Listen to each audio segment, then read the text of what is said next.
Ameni, ameni, ameni, ameni bazalwane. Ameni bathandekayo, ameni bangcwele. Kokumatekwane la e-Orange Farm eGoli, eGauteng bazalwane ngiyanibingelela. Ngegama lenkosi yethu uJesu Kristu waseNazaretha. uJesu Kristu inkosi bazalwane. Kusho ukuthi bazalwane ngacela bazalwane ukuthi bangithumelele umyalezo engiyalizwe uNkulunkulu ngawo bathandekayo. Kusho ukuthi uNkulunkulu wangithuma ukuthi ngishumayele emagumbini amanomhlaba ukuthi iphilisi umzalwana kaLihle. Umuntu okholwayo nje usindisiwe, mayethi usindisiwe, ukusindiswa kusho ukuthi uphilile, akanasifo. Uyagula yena ugula ngoba ugula kuyenzeka ugula uphathwe ikhanda, uphathwe izinyo, uphathwe isisu, kodwa umzalwane akanaso isifo. Isifo kuthiwa usuhamba i-treatment ngaso. Isifo susidlela i-treatment. Manje kumzalwane akayidli i-treatment, umzalwane akayidli iphilisi. Noma ngabe uyagula uphethwe ikhanda, kuyakhulekwa nje. Noma ngabe uphethwe isisu, kuyakhulekwa. Yonke into ekuphethe umkhuleko unamandla uma sikhuleka ngokukholwa. Into efuneka kumzalwane yithemba. Yingakho abantu umuntu ephiliswa nje azaphiliswe namanzi. Athi ngimane ngaphuza amanzi nje akhulekelwe ngaphila ngoba lo muntu usuke ebeke ithemba kuleyo nto leyo. Into efunekayo kubazalwane nedingeka kubazalwane ukuthi ma ekhuleka egula abe nethemba ukuthi sengimbizile onamandla manje sengiphilile. Kusho ukuthi ke bazalwane ngilake umoya ongcwele ke uNkulunkulu sebuye wangithuma futhi uthi uNkulunkulu abantu bakhe uluntu lwakhe abantu uyabathanda uNkulunkulu. Ayikho into emhlabeni into uNkulunkulu ayithanda njengomuntu. Hey, uyamthanda. Muhle mubi uNkulunkulu uyamthanda umuntu. Akafuni noyedwa umuntu ozobhubha. Ungithumile ke bazalwane. Ungithume into enkulu kakhulu ngoba mangifunda lapha ya kuDeuteronomy 28 uthi kuyakuthi uma ulilalela nokulilalela izwi likaJehova uNkulunkulu wakho uqaphela ukuyenza yonke imiyalo yakhe engikuyala ngayo namuhla uJehova uNkulunkulu wakho akuphakamise phezulu kwazo zonke izizwe zomhlaba. Zonke lezi zibusiso ziyakufika phezu kwakho zikufice nxa ulilalela izwi likaJehova uNkulunkulu wakho. uJehova uyakubusiswa emzini ubusiswe nasensimini, iyakubusiswa inzalo yesisu sakho nezithelo zomhlabathi wakho nenzalo yezilwane zakho nesanda sezinkomo zakho namazinyane ezimvu zakho. Amen bathandekayo. Indaba kumzalwane esekholwa esesindisiwe ayigcine kubeni mina ngisindisiwe ngumntwana kaNkulunkulu ngithethelelwa izono. Ayigcini lapho. Ukuthi umntwana kaNkulunkulu uthethelelwa izono usindisiwe usukungena esibayeni sobungcwele. Isango lelo lokuthi uyangena manje esibayeni sobungcwele usindisiwe manje uthethelelwe izono umntwana kaNkulunkulu. Kodwa kufanele ukuthi ungene esibayeni. Mase ungene esibayeni sekunemithetho yakhona okufanele ukuthi uyigcine, sekunezenzo zakhona okufanele ukuthi usigcine. Isenzo esikhulu edlula sonke isikhulu ukulalela lo melusi, ukumlalela uNkulunkulu bangcwele.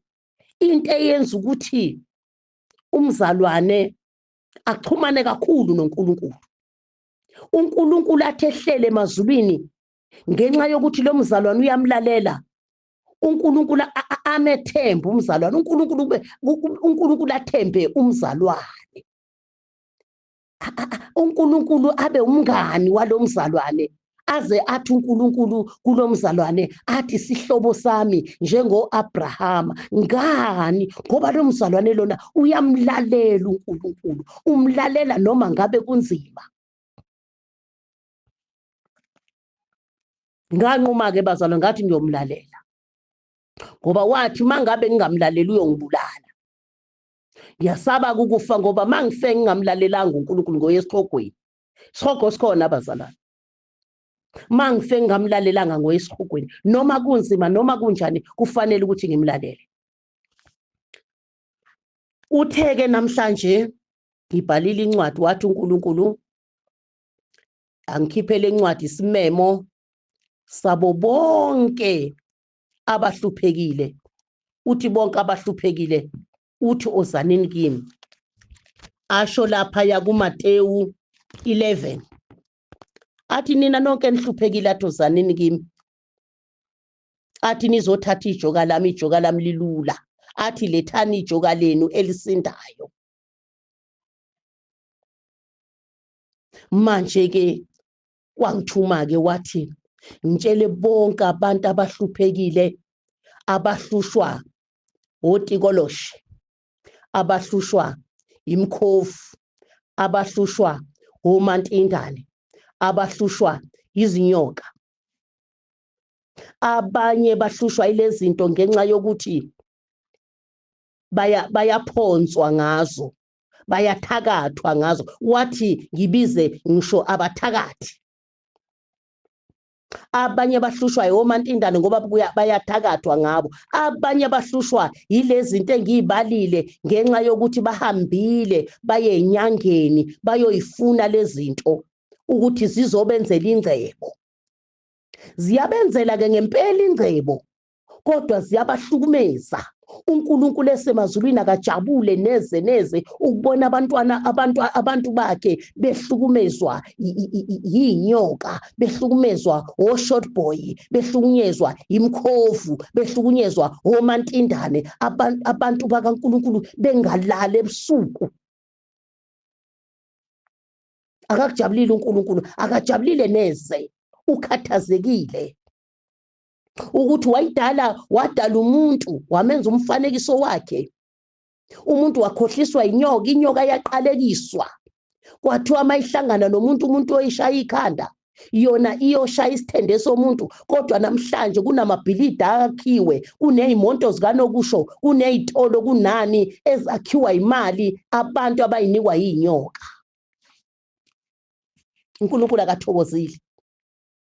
Wathi kuNkulunkulu, uma ngabe laba bantu benabo labo mantindane nayo yonke lemkhovu bengasakuthandi, sebekhathele, ngoba uNkulunkulu ufuna umuntu osekhathele.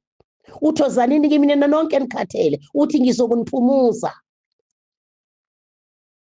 Uma ngabe umuntu esekhathele yilento, uthi uNkulunkulu sibabize beze, sizikhulekelele izinto, sizikhulekelele izinto, sizikhulekelele izinto, sizikhulekelele izinto, sikhulekelele inyoka, sikhulekelele inyoka, siqede siyilayithe ngomlilo. Khulekele short boy, khulekele lomkhovu, sikhulekele, sikhulekele, sikhulekele, sikhulekele ngegama lika Jesu Kristu waseNazaretha. Linamandla, liyaphila, liyaphilisa, siqede sikuthungele ngomlilo. Yonke into emhlabeni bazalwane, ngifuna ukunitshela, itholakala kuJesu. uSathane waphuphuthekisa abantu ukuthi izinto zitholakala enyangeni. Bagijima baye enyangeni nje baze inyanga zibanika otikoloshe ngoba bafuna inhlanhla. Inhlanhla itholakala kuJesu. Nalizwi uDuteronomy 28 uthi uma ulalela nokulalela izwi lami mina Jehova, uthi uyoba nenhlanhla kukho konke okwenzayo. Uthi uyobusiseka kuze kubusiseke ngisho inzalo yakho. Uthi uyobusiseka ukungena nokuphuma. Uthi ngisho insimu yakho, ngisho iqoma lakho. Uthi liyobusiseka. Mina ngiyakwazi lokho mina. uNkulunkulu Jesu wayengithuma kanje nje ngoba ufakazi ukuthi lezo zinto ngiyazazi. Amen.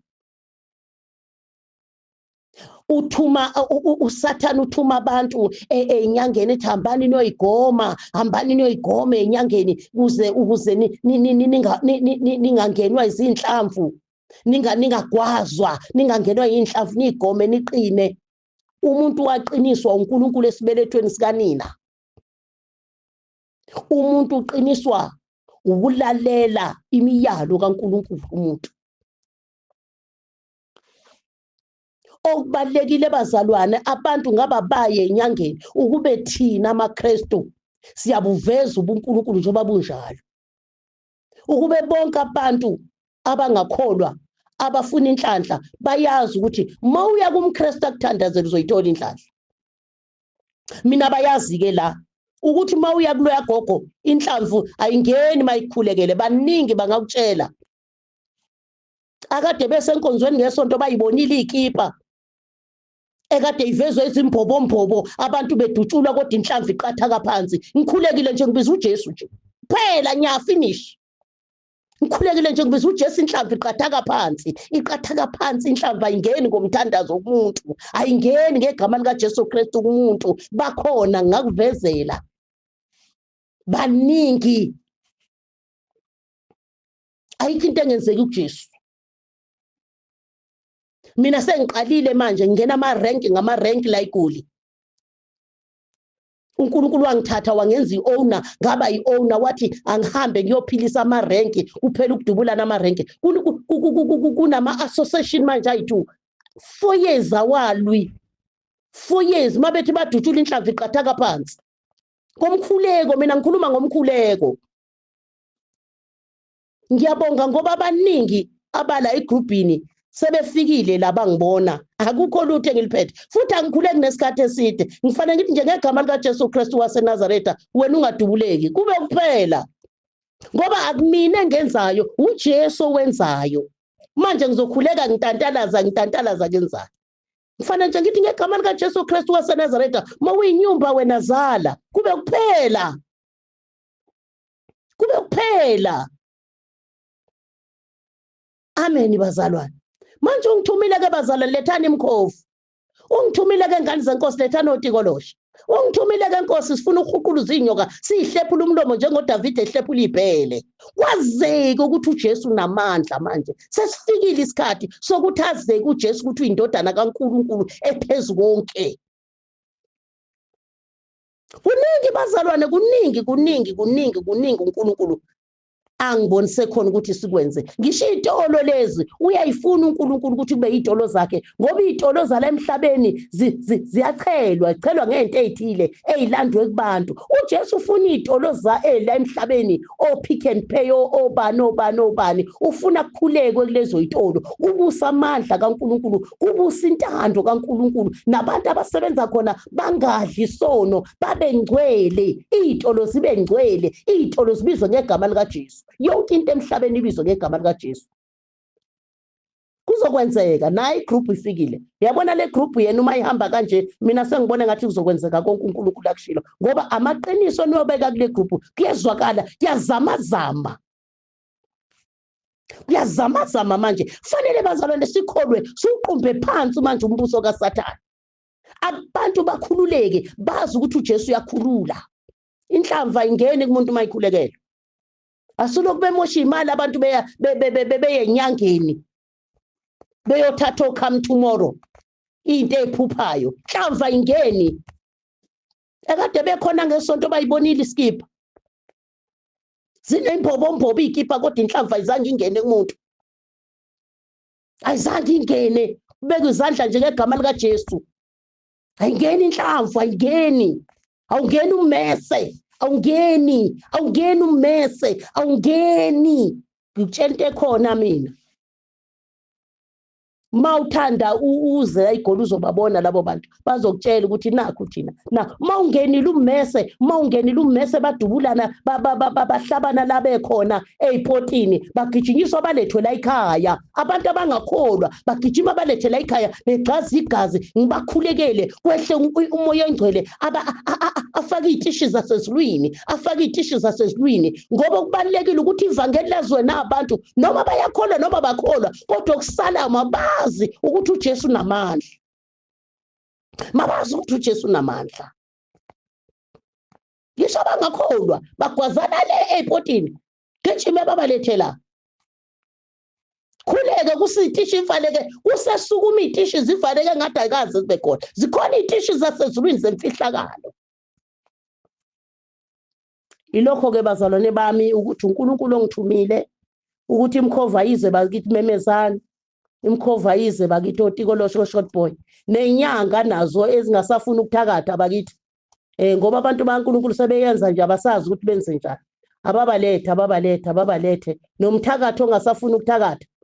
Noma ngabe ukuphi abambe okhakhayini, abambe eqolo la kugcatshwa khona ubuthakathi. Abambe iqolo siphuphisa iy'ngcabo zobuthakathi bakithi. Isikhathi sikaNkulunkulu manje. Sathane ubusile kwenele. Sekubusa uNkulunkulu manje leli zwe likaNkulunkulu akulona elikaSathane. Sathane isiboshwa. Sathane uyinto ehudula amaketanga esogwini. Ulindelwe ichibi lokufa loyo. Angeke azabuse la. Ngegama lenkosi-ke bazalwane siyabonga kakhulu ningixolele. Ke ukuthi mase ngikhuluma le ndaba kube ngathi uSathane sengiyambona kube ngathi sengimdonsa nangeslave. Ningithethelele ingane zenkosi egameni lenkosi. Amen.